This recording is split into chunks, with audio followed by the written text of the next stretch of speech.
Hello guys, and welcome back to this channel, where today guys, I'll be showing you how to add a license on GitHub. So guys, the first thing that you of course need to do is go to Google and type in github.com. After that, you just need to go and log into your profile or register to GitHub if you haven't already done that, of course. But now guys, let's see what we have in front of us here. So as you can see, in the top left corner, we have the three lines where you can go and of course you have the home, issues, pull requests, projects. And in the top right corner, we have, as you can see, your profile, status, and basically all the things about your profile in one place. So guys, now let's see how you can add a license on GitHub. So adding a license to your GitHub repository is a great way to clarify how others can use your project. And here are the steps to add a license.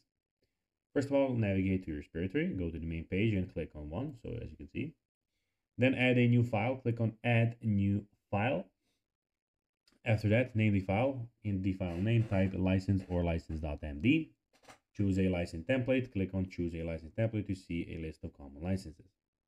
Then select a license. Review the available licenses and select one of the best fits your project. Review and submit. Click review and submit to see the license text. Commit the changes. Click commit changes and you will have it done. So guys, that will be everything for this video. I hope that you found this video informative and entertaining, guys. If you did, don't forget to like this video, share it, subscribe to the channel, and put the notifications on, as guys, this really helps us grow our channel. So if you have a few seconds, it will be pretty cool if you could do this for us. So guys, that will be everything for this video. I hope that you enjoyed it, and guys, as always, I'll be seeing you in the next video on this YouTube channel. Until then, as always, bye guys.